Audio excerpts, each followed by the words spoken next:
Assalamualaikum warahmatullahi wabarakatuh. Salam sejahtera bagi kita semua. Om Swastiastu, Namo Buddhaya. Salam kebajikan. Perkenalkan, saya Dimas Aryo Rizky Saputra, NIM 200611020072 dari kelas 2B2 jurusan manajemen, ingin mengumpulkan tugas akhir yaitu tugas video dengan menjabarkan PowerPoint tentang materi sewa guna usaha atau leasing yang digunakan untuk memenuhi tugas ujian akhir semester.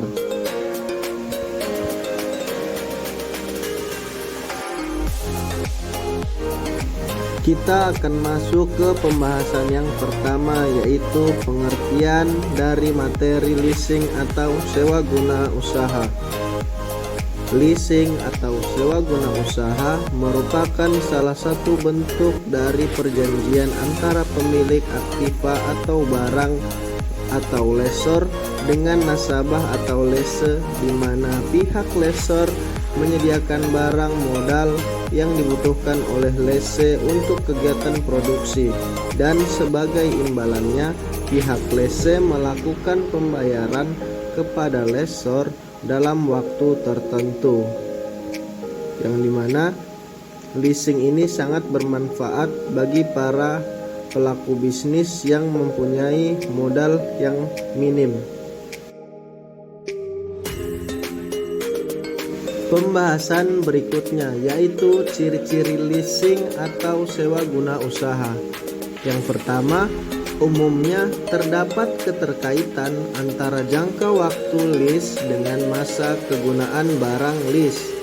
Yang kedua, hak milik dari barang lease tersebut terdapat pada pihak lessor. Yang ketiga, barang yang menjadi objek leasing adalah barang-barang yang digunakan untuk keperluan suatu perusahaan. Dan itulah ciri-ciri leasing atau sewa guna usaha yang harus kita ketahui agar kita tidak salah dalam melakukan leasing.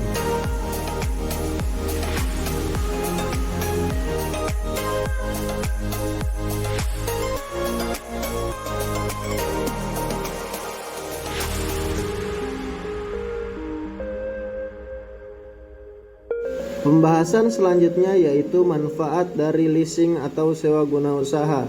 Yang pertama, tidak dibutuhkan jaminan untuk melakukan leasing. Yang kedua, lebih fleksibel ataupun simple, karena leasing dibuat untuk mempermudah para pelaku usaha melakukan bisnisnya. Yang ketiga, ada kapital dan pelayanan.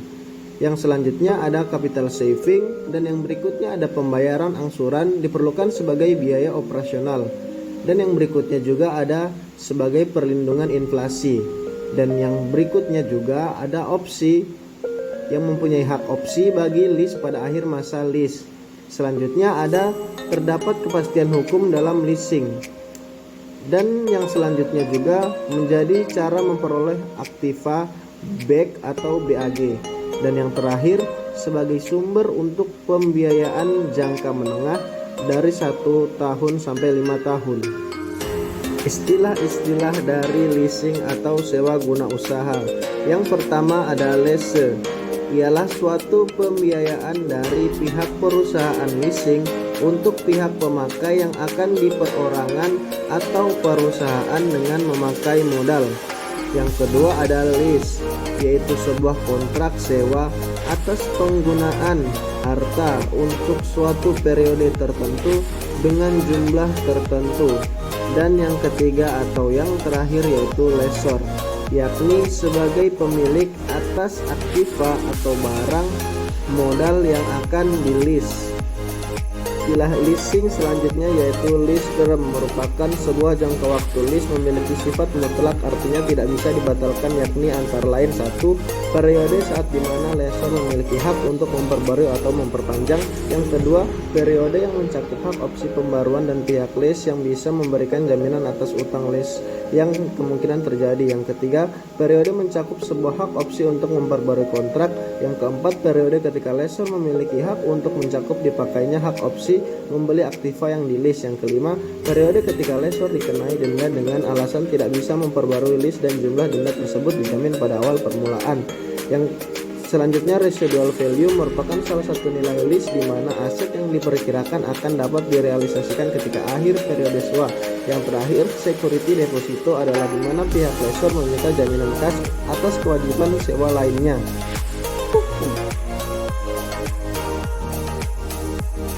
Pembahasan selanjutnya yaitu elemen-elemen leasing. Yang pertama, adanya pembiayaan perusahaan, di mana dengan pembiayaan kepada perusahaan dengan melakukan leasing akan mempermudah suatu perusahaan mendapatkan keuangan mereka. Yang kedua, penyediaan barang-barang modal. Itu juga dapat mempermudah para pelaku bisnis melakukan usahanya. Yang ketiga, pembayaran jangka waktu tertentu, yang dimana dalam leasing kita juga dapat mengatur jangka waktu yang ingin kita tentukan sendiri. Yang keempat, adanya nilai sisa yang bisa kita sepakati. Yang kelima, adanya hak pilih.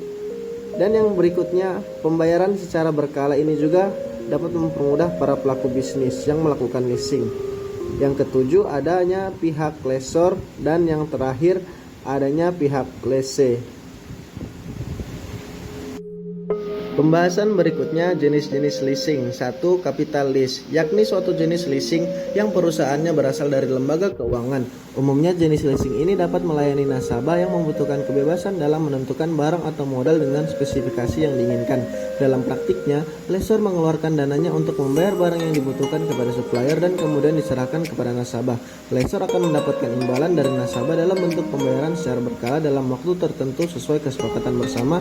Yang kedua, ada operating lease, merupakan segala jenis leasing di mana pihak lessor melakukan pembelian barang dan kemudian disewakan kepada nasabah dalam jangka waktu tertentu. Dalam hal ini, nasabah hanya membayar biaya rental saja, sedangkan harga barang dan biaya lainnya ditanggung oleh lessor. Yang ketiga, ada sales type lease, yaitu semua jenis barang umumnya dilakukan oleh perusahaan industri yang menjual lease barang dari hasil produksinya. Pada umumnya terdapat dua jenis pendapatan yang diakui, yaitu sebagai berikut. 1. Pendapatan dari hasil penjualan barang. Yang kedua, pendapatan dari bunga atas pembelanjaan selama jangka waktu lease. Yang keempat, leverage lease, yaitu salah satu jenis leasing yang melibatkan pihak ketiga atau credit provider. Dengan kata lain, lessor tidak melakukan pembiayaan objek leasing sebesar 100% dari harga barang, melainkan hanya sekitar 20% sampai 40% saja, sedangkan sisa harga barang tersebut dibiayai oleh pihak ketiga. Yang kelima, cross border lease, ialah sebuah jenis leasing yang dilakukan antar negara. Dengan kata lain, lessor dan lessee tidak berada dalam satu negara tetapi di dua negara yang berbeda. Pada umumnya, cross border lease hanya melakukan leasing untuk barang yang nilainya sangat besar, misalnya pesawat terbang bentukan Airbus dan Boeing 737 dan Boeing lainnya.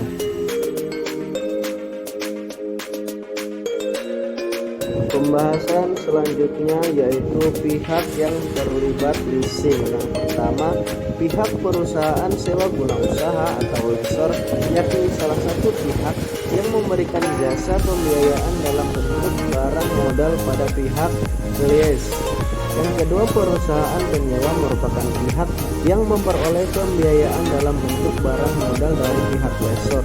Dan yang terakhir, supplier, ialah suatu pihak yang bertugas menyediakan barang-barang modal. Barang-barang ini dibeli oleh pihak lessor secara tunai untuk disewakan kepada pihak lessee. Kita sudah masuk ke pembahasan yang terakhir, yaitu contoh perusahaan leasing di Indonesia. Yang pertama ada PT Astra Credit Company atau ACC. Yang kedua ada PT Summit Auto Finance. Yang selanjutnya ada PT Busan Auto Finance atau BAF.